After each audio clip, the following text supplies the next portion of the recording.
नमस्कार, स्तुति देख रहे हैं आप और मैं हूं आपके साथ अदिति शाह।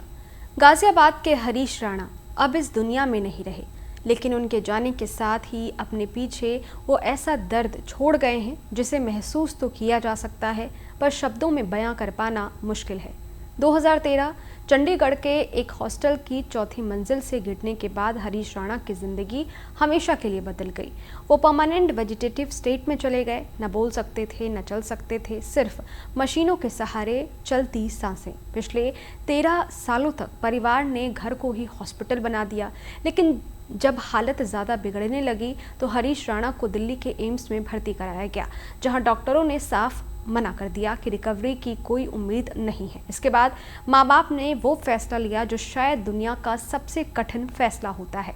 उन्होंने सुप्रीम कोर्ट का दरवाज़ा खटखटाया और अपने ही बेटे के लिए इच्छा मृत्यु यानी पैसिव यूथेनेशिया की अनुमति मांगी। यह कोई हार नहीं थी, ये बेटे को दर्द से मुक्त करने की आखिरी कोशिश थी। 13 साल तक पिता अशोक राणा हर सुबह 4 बजे उठते, बेटे की फिजियोथेरेपी करते। माँ निर्मला देवी 24 घंटे एक नर्स की तरह उसकी सेवा करती रही। इलाज के लिए दिल्ली का करोड़ों का घर तक बेचना पड़ा, लेकिन उम्मीद कभी नहीं बेची। 11 मार्च को सुप्रीम कोर्ट से अनुमति मिलने के बाद वो आखिरी 13 दिन सबसे ज़्यादा भारी थे। एम्स के उस कमरे में जहां मशीन की आवाज़ गूंजती थी, वहीं माँ बाप हर पल अपने बेटे को जाते हुए देख रहे थे। एक तरफ मोह, दूसरी तरफ बेटे की असहनीय पीड़ा, और फिर वो पल आया जब लाइफ सपोर्ट सिस्टम हटाया गया और हरीश राणा ने आखिरी सांस ली। एम्स के उस कमरे में सिर्फ एक बेटे की सांस नहीं टूटी, बल्कि एक माँ बाप की पूरी दुनिया बिखर गई। आध्यात्मिक विशेषज्ञों का कहना है कि जब किसी व्यक्ति को असहनीय पीड़ा से मुक्ति मिलती है तो उसकी आत्मा शरीर के बंधनों से मुक्त होकर शांति प्राप्त करती है। हरीश की आत्मा को शांति कैसे मिलेगी, इस पर हमने पंडित हरि गोपाल शर्मा से बात की। उन्होंने क्या कुछ बताया है, सुनिए।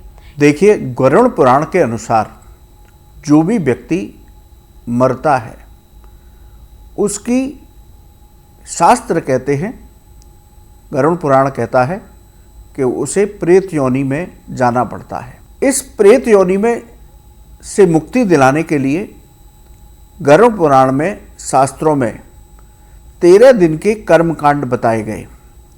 तो इन कर्म कांडों को करने से जीवात्मा को मुक्ति प्राप्त होती है, प्रेत योनि से छुटकारा मिलता है।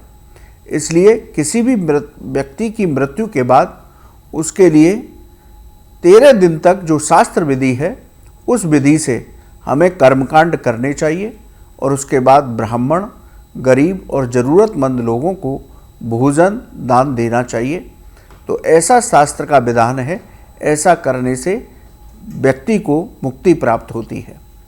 हरीश राणा अब इस दुनिया में नहीं है, लेकिन पीछे छोड़ गए 13 साल का संघर्ष और एक परिवार की तपस्या, क्योंकि सच यही है, एक पिता के लिए सबसे भारी बोझ अपने बेटे की अर्थी का होता है। खैर, हरीश राणा जिस भी दुनिया में रहे, उनकी आत्मा को शांति मिले, वो खुश रहे। आप अपनी राय हमें कमेंट बॉक्स में जरूर बताइएगा। शुक्रिया। इस वीडियो में दी गई जानकारी केवल पौराणिक मान्यताओं, धार्मिक विश्वासों और ज्योतिषीय तथ्यों पर आधारित है। स्तुति इनकी पुष्टि नहीं करता। किसी भी उपाय को अपनाने से पहले संबंधित विशेषज्ञ से सलाह जरूर लें।